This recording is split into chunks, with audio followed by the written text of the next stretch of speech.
Hello dear students, welcome again. हम पढ़ रहे थे क्लास 8 फिजिक्स। आज हम स्टार्ट करेंगे चैप्टर नंबर 3 जिसका टाइटल है साउंड। तो आइए क्लास स्टार्ट करते हैं।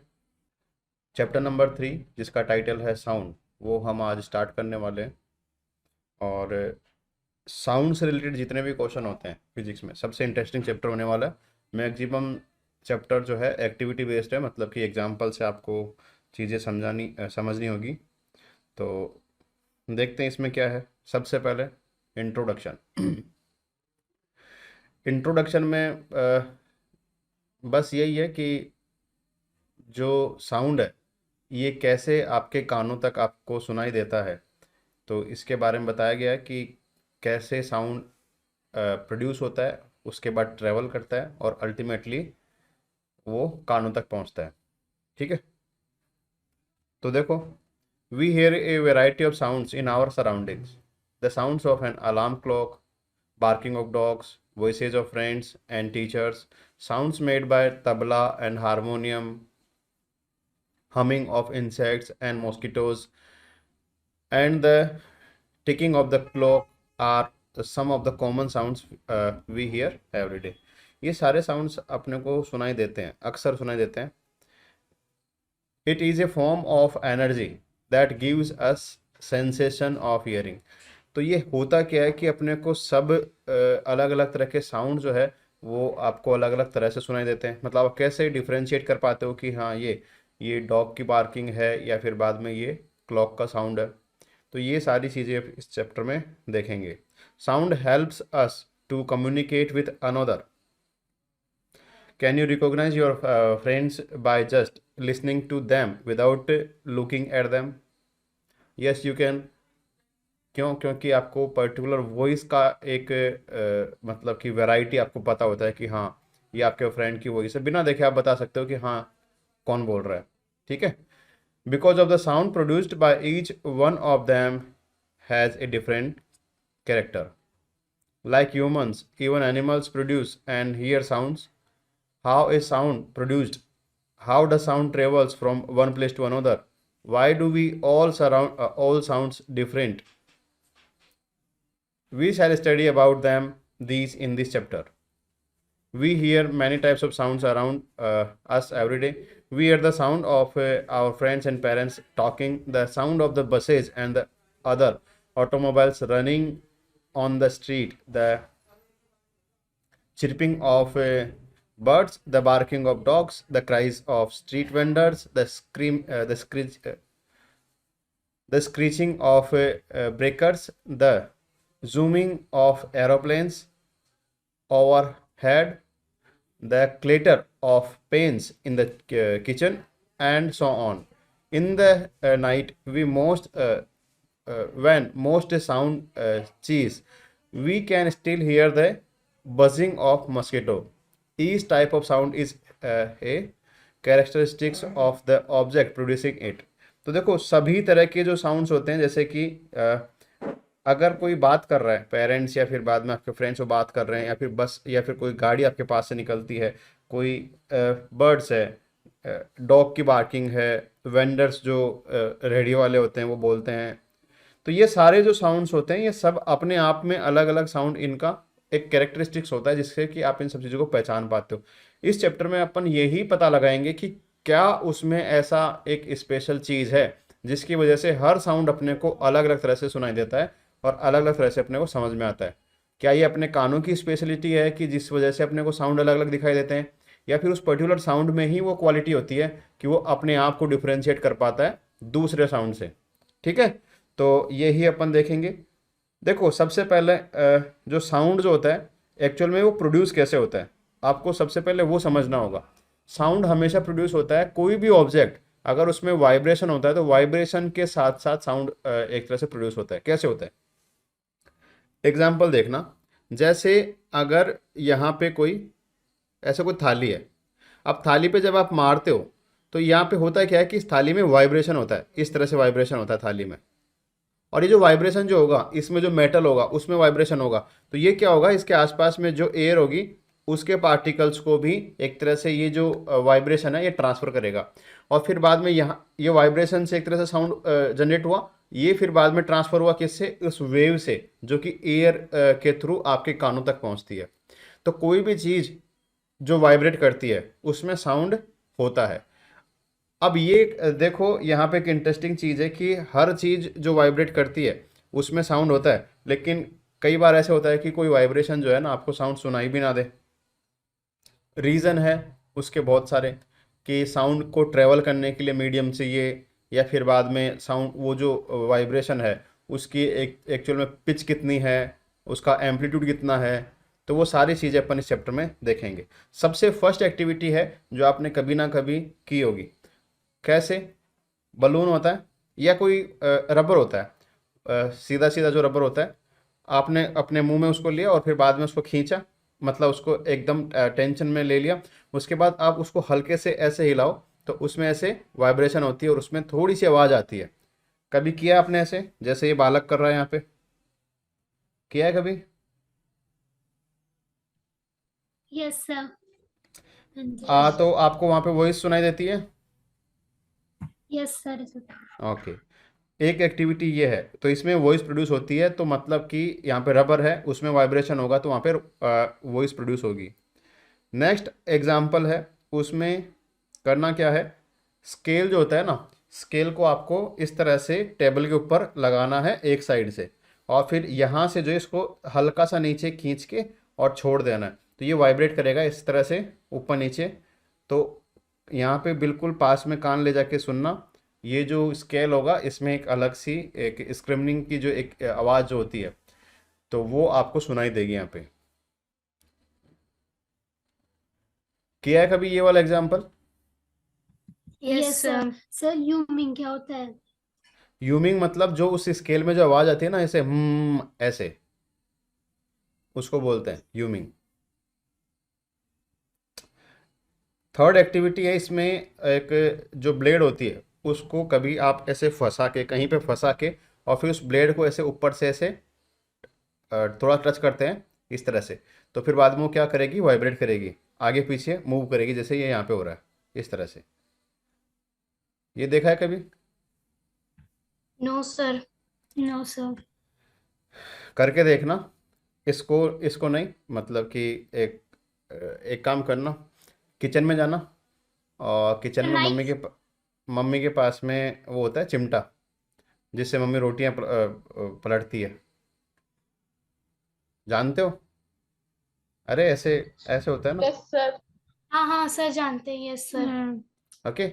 उसका एक एक साइड से इसको पकड़ना, यहाँ से पकड़ना, ये दूसरा वाला है ना, दूसरा वाला, इसको अपने मतलब कि थोड़ा दूर ले जाके और यहाँ पे छोड़ना हाँ है सर, इसको। मैंने तो सुना है। तो ऐसे ऐसे ये ऐसे मूव करेगा, तो यहाँ पे इसको फिर कान के पास लेके जाना, पर सर आपके पास आवाज नहीं आती सर। सर हल्की सी कैसे, आवाज़ सर आएगी, वापस बताओ। हल्की सी आवाज़ आएगी। जब आप सर इसमें से कैसे जब करना है? इसको पकड़ते हो, मतलब एक साइड से पकड़ना आपको और दूसरी साइड से इसको ऐसे पीछे खींचना है और इसको प्रेशर से छोड़ना है, तो ये बार बार आगे पीछे होगा ना तो उसमें आवाज़ आएगी। ओके। तो ये एक्टिविटी आप करके देखना, इसमें भी वॉइस जनरेट होता है। क्यों? क्योंकि उसमें वाइब्रेशन होगा और वाइब्रेशन से वॉइस जनरेट होगा। तो अभी तक स्केल प्लास्टिक, रबर जो आपने मुंह से खींचा था वो रबर, और ये ब्लेड वाला या फिर वो चिमटे वाला एग्जाम्पल, ये क्या है, मेटल। इन सब से अभी तक अपने को क्या पता लगा कि अलग अलग मेटल में अलग अलग तरह के वाइब्रेशन होते हैं और वाइब्रेशन से उसमें वॉइस प्रोड्यूस होती है। ठीक है। एक एग्जाम्पल और है, इसमें क्या है कि ये आप स्कूल में कर पाओगे अगर आपके स्कूल में फिजिक्स लैब है तो।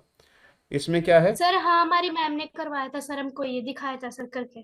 हाँ, तो इसमें होता क्या है कि आपने एक मनका जो होता है, मोती का जो मनका होता है वैसे आपने लटका दिया, और ये एक इसको बोलते हैं एक्चुअल में ये आपने देखा होगा स्ट्रॉन्ग। कभी अगर आप डॉक्टर के पास गए हो, तो अगर ईयर के डॉक्टर के पास आप गए हो तो वो आपके कान के पास में इसको ऐसे बजाता है, हल्के से मारता है अपने हथेली पे, और फिर आपके कान के पास ले जाता है, बोलता है कि हाँ आपको आवाज़ सुनाई दे रही है। तो एक्चुअल में ये जो है ये वो ही इंस्ट्रूमेंट है, और इसका नाम है, लिखा हुआ है यहाँ पे, देखो कहीं पे,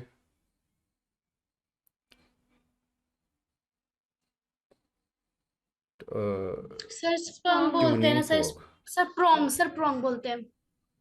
इसको ट्यूनिंग फॉर्क बोलते हैं। प्रॉन्ग तो सर इन ऊपर वाले टू ये ऊपर जो दो है ना, ये उसे तो सर प्रॉन्ग बोलते हैं और नीचे वाली को सर स्ट्रीम बोलते हैं। स्टेम बोलते हैं सर, हाँ। स्टेम। और इस पूरे को स्पॉन्ग, ये नहीं पता पूरे को क्या बोलते हैं। देखो ये जो है, ये पूरा जो है इसको बोलते हैं tuning fork. Turning fork. Turning fork नहीं बेटा, ट्यूनिंग फोक। ठीक है, तो इसमें से वॉइस जनरेट होती है क्योंकि इसमें ये जो ऊपर वाले ये जो है ना फ्रॉन्ग्स, ये जो है ऐसे वाइब्रेट करते हैं आगे पीछे, इससे क्या है वॉइस जनरेट होती है। तो ये बिल्कुल स्टिल कंडीशन में ये मन का लटका होगा यहाँ पे, तो यहाँ पे अगर आप इसके बिल्कुल पास में लेके जाओगे तो ये वाइब्रेट करने लगेगा ऑटोमेटिक। तो ये वाइब्रेशन से आपको पता लगेगा कि उस पर्टिकुलर जो ये ट्यूनिंग फोक है इसमें वाइब्रेशन हो रहा है, और इसकी वजह से ये जो मन का है ये आगे पीछे ऐसे मूव करता है। ये एक्टिविटी हो गई। लास्ट एक्टिविटी है, इसी ट्यूनिंग फोक को अगर आपने कभी पानी में ऐसे वाइब्रेट करके उसको पानी में लेके जाओगे तो ये पानी में इस तरह की वेव जनरेट करेगा। ऐसे जैसे जैसे इसमें वाइब्रेशन होता है ना, वैसे वैसे ये वेव्स जो है वो जनरेट करता है। तो ये सारे एग्जाम्पल बताने के पीछे लॉजिक क्या है? लॉजिक ये है कि कोई भी ऐसा मटेरियल हो जो वाइब्रेट करता हो, जब उसमें वाइब्रेट होता है। हाँ, कोई भी ऐसा मटेरियल जिसमें वाइब्रेशन होता हो तो वो साउंड को प्रोड्यूस करता है। और वो साउंड किस फॉर्म में प्रोड्यूस होता है? वेव की फॉर्म में प्रोड्यूस होता है। ठीक है, all these examples shows that sound is only produce when a body vibrate. बिना वाइब्रेशन के कोई भी आवाज़ जनरेट नहीं होगी। As soon as the vibration stop, the sound also stops. From this, we conclude that the sound is produced by the vibrating bodies. The above activity suggests that vibration is produced by back and forth movement. मतलब इस तरह से आगे पीछे जो movement होता है ना उससे of a body about its mean position. Sound in fact is a vibration that can be heard. तो जो वाइब्रेशन है बस वो ही अपने को साउंड के फॉर्म में सुनाई देता है। Sound travels in the form of waves and a wave is characterised by the three basic quantities. तीन बेसिक क्वांटिटी कौन सी है? उसमें एम्पलीट्यूड होगा, उसमें फ्रीक्वेंसी होगी और उसमें टाइम पीरियड होगा। ये क्या क्या होते हैं इसी चैप्टर में आपको आगे बताऊंगा। फिलहाल के लिए समझ लो जो एम्पलीट्यूड होता है एक्चुअल में ये आवाज़ मोटी है या पतली है, सॉरी आवाज़ भारी सर है। पिच, सर उसकी पिच। हाँ श्रिल बताना सर। हाँ, सुनो, एम्पलीट्यूड जो है ये एक्चुअल में आवाज़ मतलब कि धीरे है या तेज है उसको बताता है। और फ्रीक्वेंसी जो है ये बताता है पिच को, कि जैसे कि आवाज़ पतली है या मोटी है। टाइम पीरियड मतलब कितना टाइम ले रही है वो ट्रेवल करने में। ठीक है, तो two characteristics of the sound, loudness and pitch, are determined by amplitude. देखो लाउडनेस जो है वो एम्पलीट्यूड की वजह से आती है, और पिच जो है ये फ्रीक्वेंसी की वजह से आती है। पिच मतलब जैसे पतली होती है आवाज़ या फिर मोटी होती है, लड़कों की आवाज़ मोटी होती है, लड़कियों की आवाज़ पतली होती है, तो वो चीज़।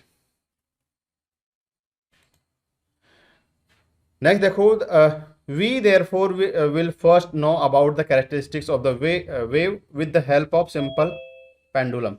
तो ये सब जानने से पहले, इसकी क्वांटिटी जानने से पहले अपने को सबसे पहले वेव का पता होना चाहिए कि वेव कैसे ट्रैवल करती है, कैसे जनरेट होती है। तो वेव के कुछ बेसिक कॉन्सेप्ट हैं, पहले वो समझो, उसके बाद साउंड के ऊपर आएंगे अपन।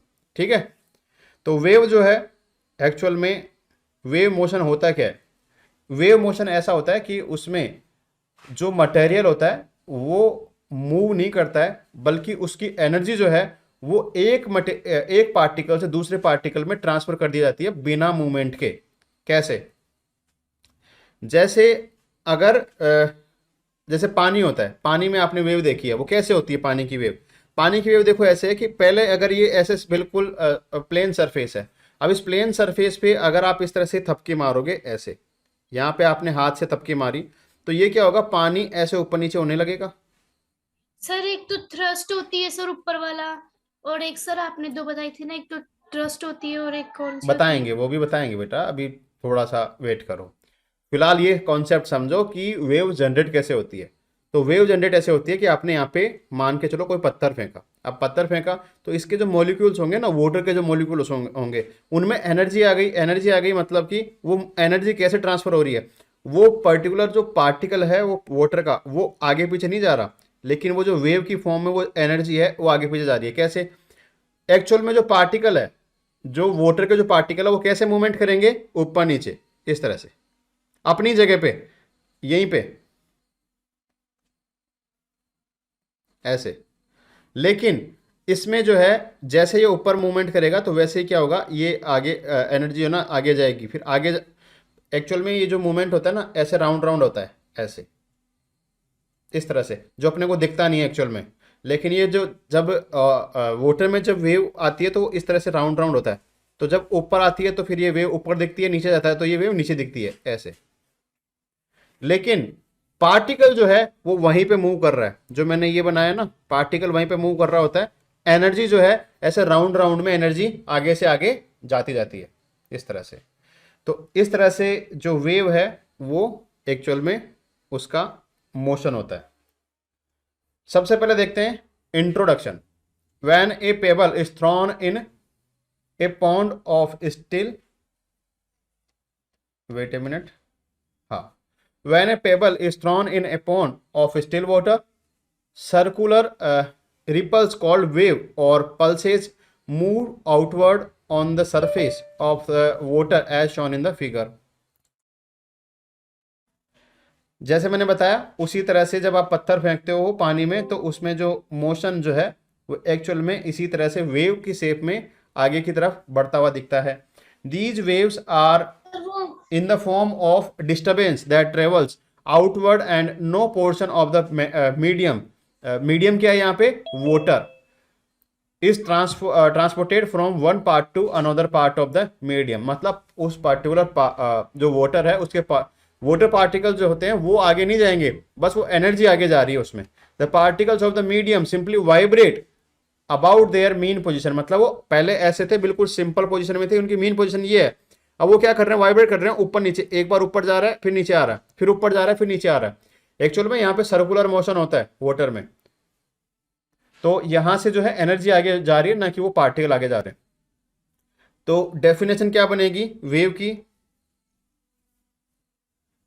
ए wave motion is a mean of transferring energy from one point to another without any actual transportation of the matter within these points. मतलब कि एनर्जी को मेरे को यहां से एनर्जी को यहां तक भेजना है।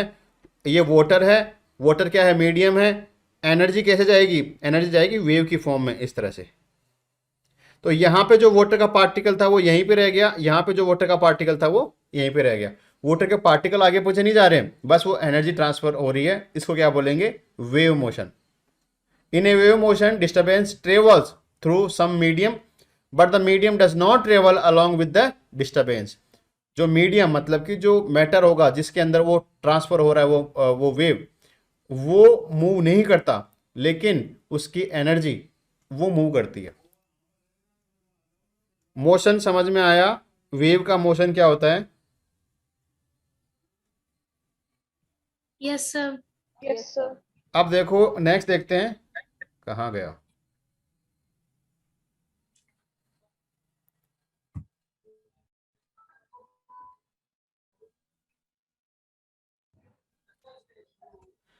नेक्स्ट देखते हैं क्लासिफिकेशन ऑफ वेव्स। अब मैंने वेव्स बताया तो वेव्स के दो अपन अलग अलग तरह से क्लासिफाई करेंगे इसको, कि वेव कैसे कैसे अपन इसको अलग अलग तरह से बांट सकते हैं। सबसे पहले देखो, अगर आपके जैसे मीडियम है तो मीडियम पे डिपेंड करेगी, तो सबसे पहले मीडियम जैसा होगा उस तरह से वेव जनरेट होगी। तो मीडियम के हिसाब से किस तरह की वेव्स होती हैं उसको देखो। मीडियम अगर कैसा है इसके ऊपर अगर डिपेंड करती है तो अपन वेव्स को दो तरह से क्लासिफाई कर सकते हैं। पहली क्लासिफिकेशन है मैकेनिकल वेव्स होती है, और सेकंड है नॉन मैकेनिकल या फिर इलेक्ट्रोमैग्नेटिक वेव। तो ये कुछ अलग अलग तरह की वेव्स है, देखते हैं क्या क्या है।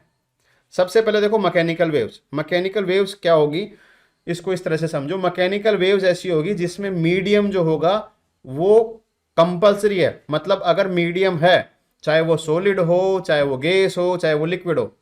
सॉलिड मतलब एल्यूमिनियम की जो थाली थी उसको बजाया था आपने, तो उसमें से वेव जा रही थी, तो वो क्या हो गया, सॉलिड। वाटर में से वेव जा रही है, वो क्या हो गया, लिक्विड। एयर में जो अपनी जो वॉइस जो ट्रेवल करती है वो क्या हो गया, गैस। तो ऐसे अगर मीडियम कोई ना कोई मीडियम है और उसमें इस तरह की कोई वेव जा रही है तो उसको क्या बोलेंगे, mechanical wave. Those wave which need a material medium such as solid, liquid and gas for their propagation are called mechanical waves or elastic waves. A mechanical wave cannot travel through vacuum. इसका मतलब अगर कहीं पे हवा बिल्कुल नहीं होगी, मतलब कुछ भी नहीं होगा, वैक्यूम का मतलब एकदम खाली स्पेस, अगर ऐसा है तो वहां पे मैकेनिकल वेव ट्रांसपोर्ट नहीं होगी वहां पे, ठीक है। तो मैकेनिकल वेव के एग्जांपल कौन कौन से हैं?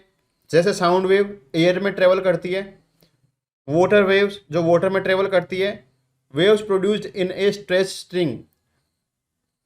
कभी आपने गिटार देखा है तो गिटार में वो स्ट्रिंग होता है, तो उसमें स्ट्रेच Yes, स्ट्रिंग sir. होता है, तो उसमें जो वेव जाती है वो भी क्या है, मटेरियल से जाती है। Waves produce in spring, spring जो होती है उसमें कुछ आवाज आती है, कभी आपने देखा होगा, उसको ऐसे पकड़ के एक यस साइड सर, से हमारी मैम ने हिलाओगे। दिखाया था। हाँ, तो ये भी क्या है, ये मटेरियल है जो कि सॉलिड मटेरियल है। तो इन सब में जो वेव जनरेट हो रही है उसको क्या बोलेंगे, मैकेनिकल वेव। नेक्स्ट है इलेक्ट्रोमैग्नेटिक वेव। इलेक्ट्रोमैग्नेटिक वेव, इसको इस तरह से समझो कि अगर कोई मीडियम नहीं है, मतलब वैक्यूम भी है और उसमें भी कोई वेव अगर ट्रेवल कर रही है तो उसको क्या बोलेंगे, इलेक्ट्रोमैग्नेटिक वेव, ठीक है।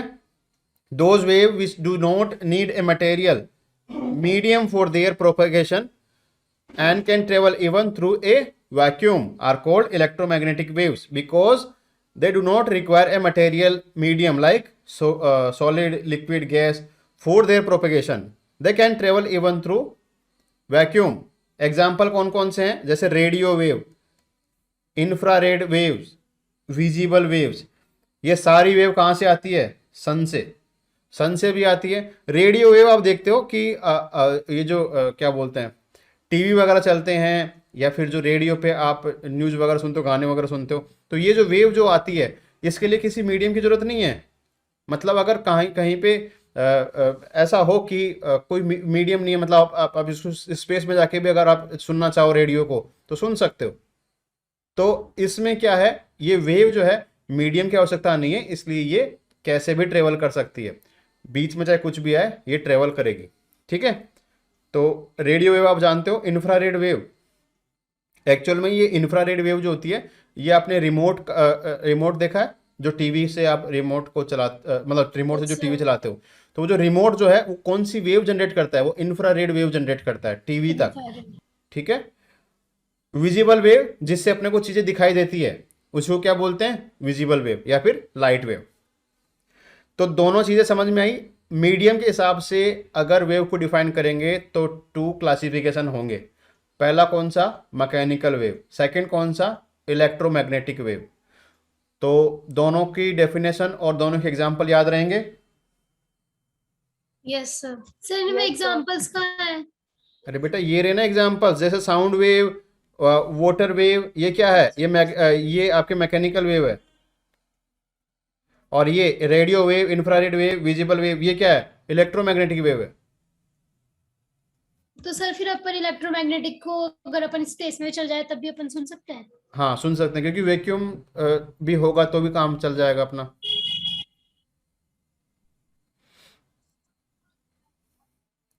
ओके नेक्स्ट देखो, अभी तक अपन ने देखा कि मटेरियल में वाइब्रेशन होगा, उसकी वजह से वेव जनरेट होगी और उसको मैकेनिकल वेव अपन ने देख लिया। अब देखते हैं कि अगर वाइब्रेशन हो रहा है, किसी मीडियम में कोई वाइब्रेशन हो रहा है, कोई पार्टिकल्स हैं, तो वो, अच्छा ये जो एग्जांपल है अभी जो मैं बता रहा हूँ, ये मैकेनिकल वेव का ही एक्सटेंडेड आगे, मतलब उसमें आगे मैं बता रहा हूँ। तो इसमें क्या होगा कि वाइब्रेशन किस तरह से हो रहा है, वाइब्रेशन ऊपर नीचे वाइब्रेशन हो रहा है या आगे पीछे वाइब्रेशन हो रहा है, इसके हिसाब से इसको अपन डिफाइन करेंगे। तो 2 तरह से अपन इसको डिफाइन कर सकते हैं। पहला होता है ट्रांसफर वेव्स। देखो ट्रांसवर्स जो वेव्स होती है उसमें वो पार्टिकल्स का मूवमेंट कैसे होगा, ऊपर नीचे, जैसे वाटर में हो रहा था ना, वाटर पार्टिकल ऊपर नीचे हो रहे थे, तो वो कौन सी वेव जनरेट कर रहे थे, ट्रांसवर्स वेव्स। और अगर ये पार्टिकल्स का मूवमेंट आगे पीछे होता है, जैसे साउंड में होता है, तो उसको क्या बोलेंगे, लॉन्गिट्यूडल वेव्स। ओके, एक एक करके देखते हैं। सबसे पहले देखो transverse wave, a wave motion in which an individual particles of the medium vibrates in the direction of right angle to the direction of propagation in the wave is called transfer motion। देखो यहाँ पे क्या हो रहा है कि ये जो मोशन है ये वेव जो है इस तरफ आगे बढ़ रही है, लेकिन इसका मूवमेंट मतलब कि पार्टिकल्स का मूवमेंट कैसे हो रहा है, ऊपर नीचे इस तरह से, परपेंडिकुलर, राइट एंगल पे बिल्कुल। जो इसका मीडियम जिधर ये जा रही है ना उसके बिल्कुल राइट एंगल पे ये इसका एक तरह से वाइब्रेशन हो रहा है। तो जो ऊपर मैक्सिमम जो राइट हाइट एंगल तो जाएगी, दिख ही नहीं रहा यहाँ पे, ये तो ऊबड़ खाबड़ है। क्या ऊबड़ खाबड़ है बेटा? ये सर ने बनाया है, राइट एंगल का है। सर ये राइट एंगल तो है ही नहीं। राइट एंगल देखो ये रहा, यहाँ पे ये बना राइट एंगल, ये इसकी बात कर रहे हैं।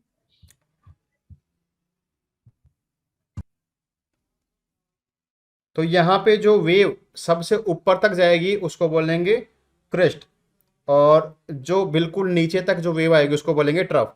तो क्रेस्ट और ट्रफ क्या होता है, ये एक्चुअल में इसका मूवमेंट शो करता है ऊपर नीचे। और ये कैसे होता है, देखो ये वेव जो है ऐसे ऊपर जाएगी फिर नीचे आएगी, ये वेव ऐसे ऊपर जाएगी फिर नीचे आएगी, ऐसे आगे से आगे जाती जाएगी। इस तरह से इसका मूवमेंट होता है ऊपर नीचे ऐसे। इसको क्या बोलेंगे, transfer waves. In the case of waves formed over the surface of water, the individual particles of water oscillate in a direction at right angles to the direction of propagation of the wave. तो देखो मैंने बताया था ना, water जब जब कभी water में वेव चलती है तो उसमें वाटर पार्टिकल्स का ओसिलेशन मतलब उसमें वाइब्रेशन कैसे होता है, ऊपर नीचे। वाइब्रेशन तो ऊपर नीचे हो रहा है, लेकिन वेव कैसे जा रही है, आगे से आगे। वो क्यों जाती है, क्योंकि उसमें वो ऊपर नीचे जो हो रहा है ना उसमें वो सर्कुलर मोशन होता है, इस तरह से होता है वो ऊपर नीचे, लेकिन ऐसे सर्कुलर, जिससे अपने को वो दिखता कैसे है कि ये जो वेव है ये आगे जा रही है, लेकिन एक्चुअल में ये ऐसे सर्कुलर होता है, ऐसे ऐसे। अब यहाँ पे 3D में नहीं समझा सकते कि 3D में कैसा वो जा रहा है, लेकिन एक्चुअल में वो इस तरह से जैसे स्प्रिंग होती है ना वैसे उसमें मोशन होता है। नेक्स्ट देखो, ये जो इसमें एग्जाम्पल है ये इसी को शो करता है कि एक स्ट्रिंग है और उसमें जो मोशन वेव का जो मोशन है वो आगे की तरफ है। तो इसमें जो वाइब्रेशन जो है, मतलब जो आपने वो एग्जाम्पल देखा था ना, मुंह से जो आपने रबर खींच के जो उसको स्ट्रिंग को खींचा था, तो उसमें मोशन कैसा था, ऐसे ऊपर नीचे ऐसे। लेकिन वेव कैसे जा रही थी, वेव आगे की साइड में जा रही है। ओके, लॉन्गिट्यूडनल वेव देखो, लॉन्गिट्यूडनल वेव में जो वाइब्रेशन जो होगा वो होगा आगे पीछे इस तरह से। ए वे motion in which the particles of the medium vibrate about their mean position along the direction of propagation of the wave is called longitudinal wave। मतलब जिधर वो जा रही है वेव उसी साइड में ऐसे ऐसे आगे पीछे वो वहाँ पे वाइब्रेशन होगा, जैसे साउंड में होता है। तो साउंड वेव क्या है, लॉन्गिट्यूडनल वेव है, और वाटर वेव क्या है, ट्रांसवर्स वेव है। ये चीज़ें जो है आपको याद होनी चाहिए, कौन सी वेव कौन सी है, क्वेश्चन इसी से बनता है। ठीक है, एयर की जो स्पीड होती है, सॉरी साउंड में जो एयर में जो साउंड की स्पीड होती है, मतलब एयर में अगर साउंड ट्रेवल करता है तो उसकी स्पीड होती है 340 मीटर पर second. Okay, when a Yes, sir. longitudinal wave travels in a medium, then the particles of the medium vibrate back and forth in the same direction in which the wave travel। back and forth मतलब आगे पीछे ये ऐसे ऐसे movement करती है। अब जब ये मूवमेंट ऐसे करती है तो इसमें क्या होता है कि कुछ मतलब कुछ स्पेसिफिक कुछ चीज़ें बनती है। जैसे वहाँ पे क्या बना था, क्रिस्ट और ट्रफ बना था ना, तो यहाँ पे वो चीज़ें क्या बनेगी, देखो यहाँ पे ये जो वेव है ये कुछ जगह पे तो बहुत ज़्यादा इकट्ठी हो जाएगी, जैसे ये यहाँ पे बहुत ज़्यादा इकट्ठी हो गई, और फिर थोड़ी स्पेस, और फिर थोड़ी बहुत ज़्यादा इकट्ठी हो जाएगी वाइब्रेशन की वजह से, आगे पीछे वाइब्रेट हो रही है ना उसकी वजह से, फिर वापस से इकट्ठी हो गई, फिर खाली जगह, फिर वापस से इकट्ठी हो गई, फिर खाली जगह। तो जहां पे ये एकदम इकट्ठी होती है ना उसको बोलते हैं क्या, कंप्रेशन। क्या बोलेंगे इसको, Compression. तो ये आपको पता होना चाहिए कंप्रेशन क्या होता है। जहां पे ये साउंड वेव जो है एक्चुअल में वहां पे उनका जो प्रेशर और डेंसिटी होती है साउंड वेव्स की वो मैक्सिमम होती है, उसको क्या बोलेंगे, कंप्रेशन। और जो जगह जहाँ पे बिल्कुल खाली जगह दिख रही है, देखो यहाँ पे जहाँ जहाँ से आर को डिनोट कर रहा है ना, ये आर, एकदम खाली खाली जगह, इसको क्या बोलेंगे? इसको बोलते हैं रेयरफेक्शन। सर ये सेंटर में जो खाली जगह रह रही है। जहां जहां रेड मार्क नहीं है, इसको क्या बोलेंगे? रेयरफेक्शन। तो कंप्रेशन और रेयरफेक्शन समझ में आया? Yes sir. देखो लॉन्गिट्यूडनल Yes, वेव sir. में आपको कंप्रेशन और रेयरफेक्शन का पता होना चाहिए, और जो ट्रांसवर्स जो वेव होती है उसमें आपको क्रेस्ट और ट्रफ का पता होना चाहिए। दोनों चीज़ें आपको अच्छे से आनी चाहिए। इसमें कंफ्यूज हो जाओगे तो आगे न्यूमेरिकल नहीं कर पाओगे। तो यहाँ तक समझ में आया तो आगे बढ़े। Yes Yes, sir. sir. देखो रेयरफेक्शन जो होता है ना, एक्चुअल में ये वो जगह होती है जहाँ पे इसका ये जो वाइब्रेशन जो होती है, इसमें जो प्रेशर और डेंसिटी जो होती है वो मिनिमम होती है। मतलब कि वहाँ पे वेव जो है इतनी ज़्यादा नहीं होती है, मतलब वेव का जो डेंसिटी जो है वो उतना ज़्यादा नहीं होता है। इस वजह से ये यहाँ पे रेयरफेक्शन इसको बोलते हैं।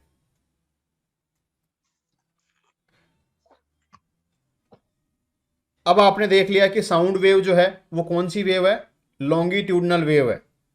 अब देखेंगे कि साउंड वेव जो है वो एक्चुअल में ट्रैवल कैसे करते हैं। पता लग गया कि लॉन्गिट्यूडनल वेव है, आगे पीछे जा रही है, लेकिन उसका प्रोपेगेशन कैसे है, साउंड वेव का प्रोपेगेशन कैसे है, उसको देखते हैं। कभी आपने स्पीकर के सामने खड़े हुए हो, बजते हुए स्पीकर के सामने, Yes, sir. Yes, Yes, sir. sir. आपको थोड़ी हवा लगती है, ऐसे धक्का लगता है उसमें से, ऐसा लगता है कि Yes, हाँ sir. इसमें से Yes, कुछ sir. हवा आ रही है।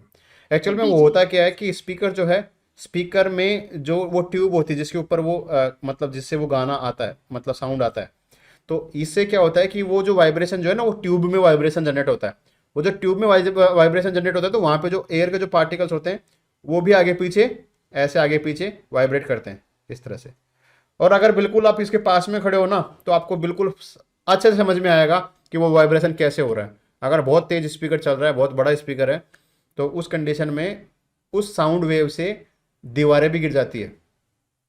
ठीक है, अगर दीवार के सामने उस स्पीकर को लगा दिया जाए और बहुत तेज स्पीकर को चलाया जाए तो दीवार को भी वो गिरा सकता है। इस तरह से वो लॉन्गिट्यूडनल वेव की वजह से। नहीं ठीक है। सर, एक बार हमारे सर उधर डीजे आया था, तो सर अपन डीजे के पास में खड़े होते हैं ना सर, तभी सर बहुत तेज आवाज, मतलब वाइब्रेशन होता है ऐसा लगता है सर। हाँ, वो एयर का वाइब्रेशन वो फील होता है वहाँ पे। ओके, तो देखते हैं। Have you ever thrown pebble in a pool of water? The impact of pebbles in the water creates ripples of waves that spread in the pool. जो पत्थर वाला एग्जाम्पल था उसकी बात यहाँ पे हो रही है। In a similar fashion vibrations cause waves in the air. जैसा उस पत्थर की वजह से होता है ना उस वाटर में, वैसा ही एयर में होता है अगर अपन कोई चीज़ को वाइब्रेट करते हैं तो। We hear a sound when these waves reach our ear. The understand how this happens. Let us take some examples of a loudspeaker. Loudspeaker का एग्जाम्पल मैंने बताया, इसकी वजह से वो चीज़ें ऐसे होती है। ओके, इसको आगे Yes. समझाने की जरूरत है क्या? Yes, sir. चलो नेक्स्ट देखो, इसमें एक एग्जांपल और है, स्प्रिंग वाला एग्जांपल है। स्प्रिंग में जब इस तरह से एक स्प्रिंग को खींच के रखते हैं तो उसमें भी देखो यहाँ पे आपको दिखेंगे कंप्रेशन और रेयरफेक्शन। जहाँ पे मैक्सिमम जो रिंग्स है स्प्रिंग की वो है कंप्रेशन, और जहाँ पे मिनिमम ये रिंग है उसको क्या बोलेंगे? रेयरफेक्शन। रेयरफेक्शन। तो कंप्रेशन और रेयरफेक्शन की वजह से ये साउंड जो है ये इस स्प्रिंग से होते हुए आगे तक जाता है। ऐसे ये ऐसे ऐसे ये मूवमेंट होता है इस स्प्रिंग में। ठीक है, तो यहाँ पे भी वो साउंड वेव की ही एक तरह से मोमेंट को दिखाया कि कैसे एक साउंड वेव एक सॉलिड में से कैसे पास होती है, उसके बारे में यहाँ पे बताया गया। इसको ज़्यादा अच्छे से समझने के लिए आपको कुछ एक्टिविटी करनी पड़ेगी। एक्टिविटी देखो इस तरह से है कि आपने कभी ऐसा किया है कि ये जैसे एक बालक सर है, बेंच के ऊपर बाजा बजा कर सर रखते हैं स्कूल की बेंच के ऊपर। Yes, सर sir, बाजा मैंने बजाते किया बजाते है। सर ऐसे डम डक ऐसे सर। अरे बाजा तो बजाते हैं, वो तो आपने किया होगा। कभी आपने ये सुना है दीवारों के भी कान होते हैं? यस हाँ सर। सर। क्यों बोलते हैं दीवारों के कान होते हैं? क्योंकि सर वो भी तो होते हैं दीवारों क्योंकि के सर कान? उनकी वाइब्रेशन होता है तो सर वो भी तो सुनते ही हैं। नहीं नहीं, दीवार क्या है? सॉलिड मटेरियल से बनी है और उसमें भी वाइब्रेशन होता है। तो दीवार के अगर कोई कान लगा के सुनता है तो वो चीज़ें उसको सुनाई देगी जो उस जहाँ पे वो दीवार है वहाँ पे वो बोली जा रही है। इसलिए क्या बोला जाता है, नहीं दीवारों के भी सर, वो कान कुछ होते हैं। लोग करते हैं ना सर, मान लो सर अंदर कोई एक कमरे के अंदर से कोई खुफिया बात चल रही है तो लोग से कान लगा के सब सुनते हैं ऐसे वो क्यों सुनाई बाहर देता है, दीवार क्यों सुनाई देता है वो, के। रीजन क्या है उसके पीछे? क्योंकि सर सर एक साउंड सर साउंड क्योंकि सोनिक सर में वहाँ भी पे तो वाइब्रेट होता है ना, क्योंकि इसलिए सर प्रॉब्लम। साउंड सर है ना वाइब्रेशन से प्रोड्यूस होता है, क्योंकि सर वहाँ पे वाइब्रेशन हो और रहा है सर वो हर इसलिए सर दीवारों पे साउंड थोड़ी ना आता है, वो अगर कोई दीवार है जिसकी मतलब लेंथ और तेज ब्रेड्थ बहुत ज्यादा हो बढ़ती गई है। है।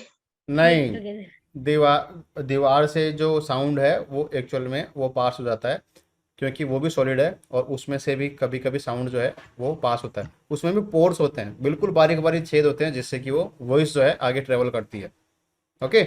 अच्छा, कभी आपने देखा होगा यस सर। कि एक मूवी आई थी गाजी, नाम सुना होगा आपने। तो उसमें क्या था, एक यस सर। सबमरीन थी, और सबमरीन में क्या होता है कि वो बात करने के लिए, डूब मतलब जाती कि है। सिग्नल को पहुंचाने के लिए सोनार का प्रयोग करते हैं। सोनार क्या होता है? सोनार एक इंस्ट्रूमेंट है जिसमें क्या होता है कि वो ऐसे वो लोहे के या फिर मेटल के से मारने से कुछ वाइब्रेशन क्रिएट होता है, और उस वाइब्रेशन का एक फिक्स पैटर्न होता है। उस पैटर्न वो क्या क्या करते हैं, मैसेज को सेंड करते हैं।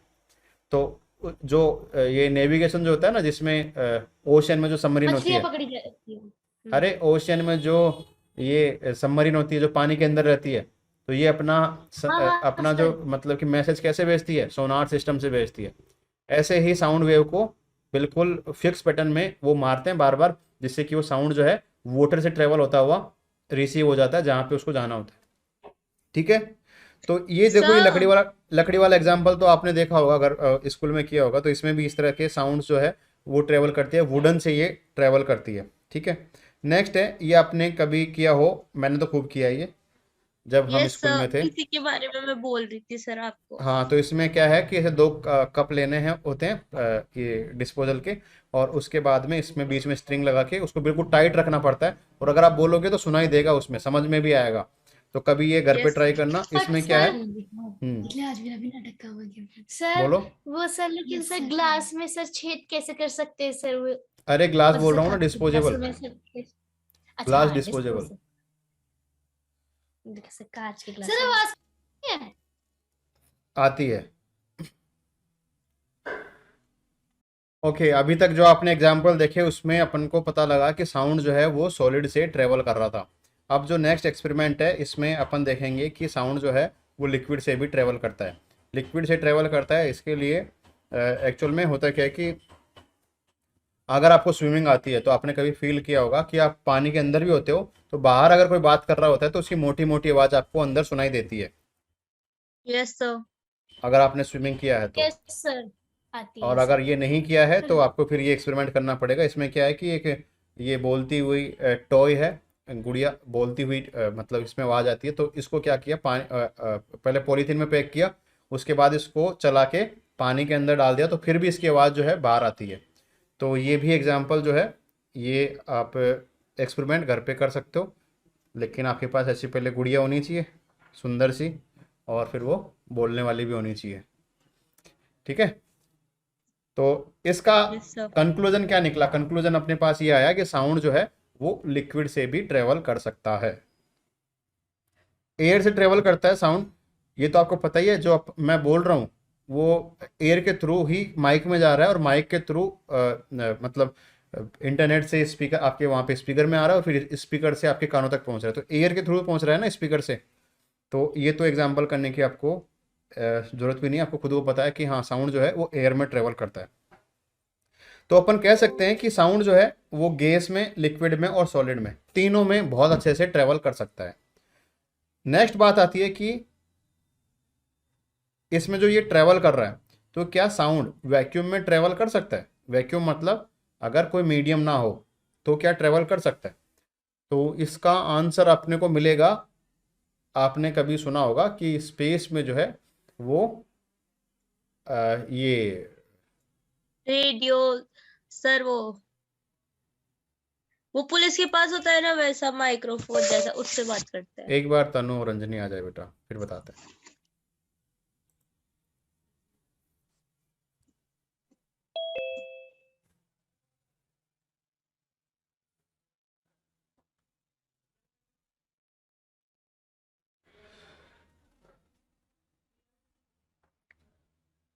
ओके, आपने कभी सुना होगा कि स्पेस जो होता है उसमें एक्चुअल में ये एटमॉस्फेयर जो है वो नहीं होता है।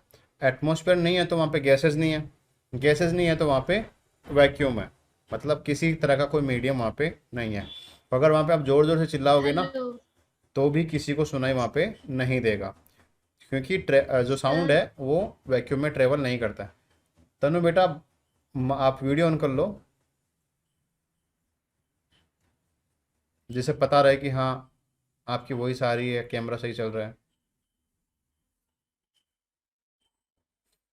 चलो, तो इसके लिए एक एक्सपेरिमेंट किया गया। एक्सपेरिमेंट में देखो, ये आप लैब में ही कर सकते हो। इसमें होता क्या है, एक शीशे का जार होता है और उस जार के अंदर इस तरह से एक जो ये बैल होती है उसको इस तरह से लगाया जाता है कि आप उस जार में से सारी जो एयर है उसको बिल्कुल निकाल सको। इस तरह से वैक्यूम क्लीनर की सहायता से, वैक्यूम पंप से आपने इसकी पूरी एयर को निकाल दिया, ये बिल्कुल पैक कर दिया। इधर से बैटरी है जो इसको चलाएगी। अब आप अगर इस बेल को चलाओगे, इलेक्ट्रिक बेल है, अगर इसको आप दबाते हो मतलब चलाते हो तो इसकी आवाज़ जो है आपको जार के बाहर सुनाई नहीं देगी। क्यों नहीं सुनाई देगी? क्योंकि इस जार में क्या है, बिल्कुल वैक्यूम। और अगर आपने इस जार में वापस से एयर भर दी तो ये फिर से आपको आवाज़ सुनाई देने लगेगी। तो इस एक्सपेरिमेंट से अपने को पता लगता है कि जो वॉइस जो है उसको ट्रैवल करने के लिए सबसे पहले मीडियम की ज़रूरत पड़ती है। ठीक है, कंक्लूजन अपने पास क्या निकला? कंक्लूजन अपने पास में आया कि in the absence of medium like air around the source sound is not being propagate. ठीक है, अब नेचुरल फैक्ट जो मैंने अभी आपको बताया कि जो स्पेस जो होता है वहाँ पे कोई किसी तरह का कोई एटमॉस्फेयर नहीं है, इसलिए अगर मून के ऊपर आप चले गए और आपने वहाँ पे ज़ोर ज़ोर से चिल्लाओगे तो भी वहाँ पे कोई सुनाई नहीं देगा। आप वहाँ पे बहुत बड़ा एक एटम बम भी अगर फोड़ दोगे तो भी किसी को आवाज़ ही नहीं आएगी, किसी को पता नहीं लगेगा कि वहाँ पे कुछ ऐसा कोई बॉम्ब भी आपने फोड़ दिया। तो क्या कह सकते हैं अपन? अपन बोल सकते हैं कि साउंड वेव जो होती है उसको ट्रैवल करने के लिए, मतलब कि जो ट्रैवल करती है वो कंप्रेशन और रेयरिफिकेशन की सहायता से करती है, जो कि क्या होता है, पर्टिकुलर मीडियम के मॉलिक्यूल्स में वो इस तरह से कंप्रेशन और रेयरिफिकेशन वो होता है। और इस वजह से मटेरियल की ज़रूरत पड़ेगी। और मटेरियल कैसा हो सकता है? सॉलिड, लिक्विड और गैस। ये किसी भी तरह का मटेरियल हो सकता है जिसके अंदर से वो साउंड वेव जा पाएगी। तो यही बात है, वैक्यूम में ये नहीं जा पाएगी। मैंने आपको बता दिया क्यों, रीजन आपको पता लग गया। This is because sound travels by producing an oscillation in the molecules of the medium surrounding it. जब तक वो ऑसिलेशन नहीं होगा मीडियम का, मीडियम में जो मॉलिक्यूल्स है उसका ऑसिलेशन नहीं होगा, जब तक साउंड जो है वो प्रोपेगेट ही नहीं होगा, जनरेट ही नहीं होगा। In vacuum there are virtually no molecules, hence sound cannot travel in vacuum. The presence of a medium is absolutely essential for the propagation of sound waves. यहां तक समझ में आया? Yes sir.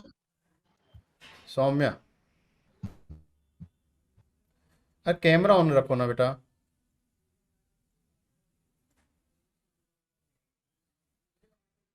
कैमरा ऑन रखो भाई, ऐसे समझ में नहीं आता कि हाँ आपको समझ में आ रहा है कि नहीं आ रहा।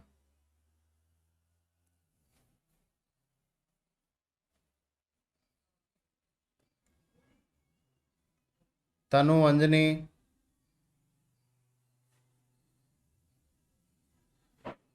सौम्या, यस सर, हमने तो कर रहे। इंटरनेट इश्यू आ रहा होगा शायद। देखो, आज फिजिक्स में अपन इतना ही पढ़ेंगे। नेक्स्ट जो चैप्टर होगा फिजिक्स का उसमें हम वेव्स के कुछ कैरेक्टरिस्टिक्स देखेंगे, जो मैंने आपको चैप्टर के स्टार्टिंग में बताया था कि एम्पलीट्यूड, फ्रीक्वेंसी, पिच, ये सब चीज़ें क्या होती है। इससे से फिर बाद में अपन कुछ फार्मूला जो इसके होते हैं, मतलब कि कुछ वैल्यू फाइंड करने के कुछ फार्मूला, उनको देखेंगे और उसके बाद कुछ न्यूमेरिकल से चैप्टर को कंक्लूड करेंगे। ठीक है।